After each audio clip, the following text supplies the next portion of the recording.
Kindergartners and first graders, for Thursday, April 23rd. We are going to have you do that warm-up again online that we have been doing for the entire time with online PE. So go ahead and change it up, pick something different, and do the best you can with that for 10 minutes today. After you have finished your warm-up, we're going to move to catching. But it's not just catching one thing, we're going to try to catch different things today.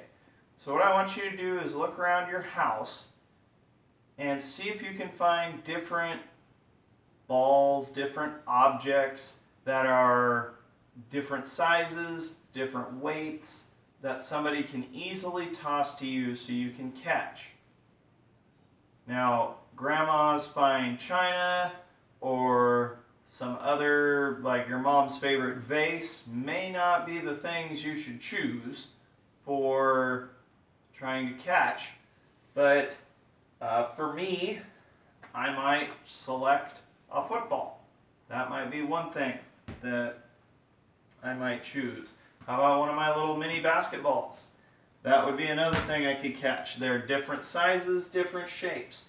I have my pack of socks that is smaller than those, and then I have a baseball that's not hard, it's softer, but you can see they're all different shapes, all different sizes, and that will help you practice that catching skill that I want you to. Make sure you're about 5 steps away from your partner when you are trying to catch these, and try to catch everything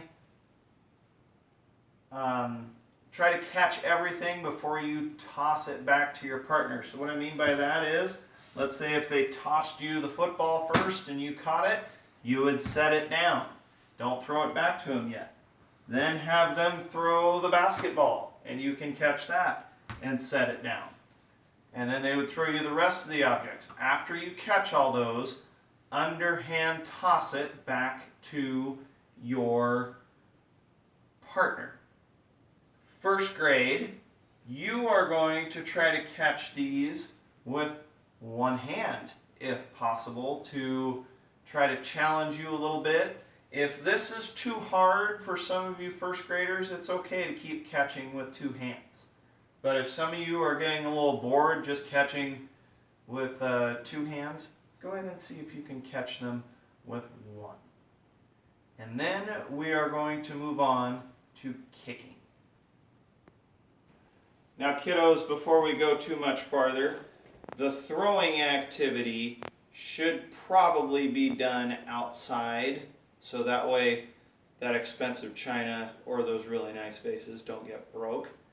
The other activity we're doing today with kicking should also be done outside, so that way nothing gets broke inside the house. Now for those of you that don't have a soccer ball, and I know one of my main rules in PE is you need to use the equipment the way it was intended to be used.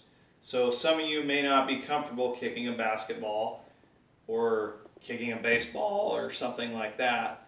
That is perfectly fine if you don't want to do that. If you do not have a soccer ball, there are some different things you can substitute. Some of your parents may remember kick the can. Some of your grandparents may remember kick the can. So you can actually get a pop can and kick it to practice. Or you can get a pop bottle and you can do the same activities with a ball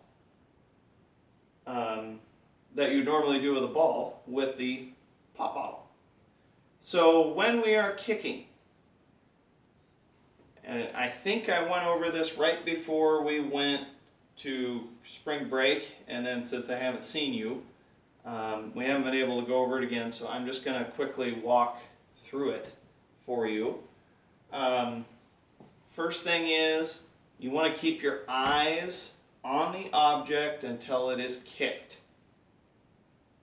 The second thing is I want you to be able to do one step, and that step needs to happen with the foot that you are not kicking with. So for me, since I'm going to kick with my right foot, I'm going to step with my left. And when I step, my foot's going to go right next to the ball or the object that I'm going to kick. Okay? So my eye's on the object. I'm going to step next to it with my non-kicking foot. And then I know we went over this. What part of the foot do we kick an object with? It is with the instep of your foot. See if you can remember what the instep is of your foot. Think about it for just a second. And remember, see if you can point to it. I'm going to point to mine right now, hopefully without falling over.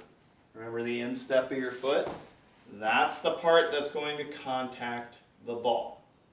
So, eyes on object, step next to it, make contact with the instep of your foot, and then when you are finished kicking it, you follow through or let the leg continue going past where you kick the ball or the object.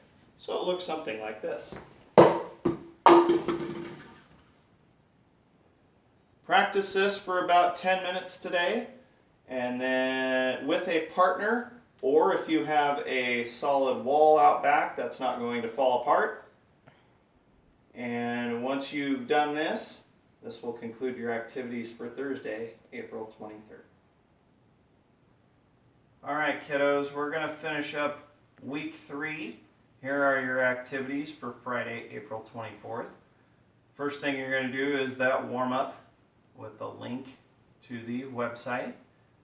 After that, it is 20 minutes of free choice time. So pick your favorite activity to do, whether it be by yourself or with a partner or with the family. Just make sure it is some sort of physical activity. After you're done with that, make sure your health lessons are done for the week if you have not done those yet. There should be 2 lessons for you to do and some videos for you to watch. And then finally, make sure you do the PE survey and turn that in. That will be available Friday morning, so it won't be up all week. You'll need to wait until Friday before you fill it out. That will give me time to go through the names for this guy right here and see if we can get some options for you to choose from on the PE survey, and he would really like you to vote for a name for him or her. So look for that on the PE survey, week 3, starting Friday morning. When you are finished with all these, you are not only done with Friday, April 24th, but you've completed week 3. We're a third of the way done with online school. So keep up the good work, kiddos. I hope everything is going well with your classroom teachers and with Mr. Lake in music. And we'll see you next week for week 4.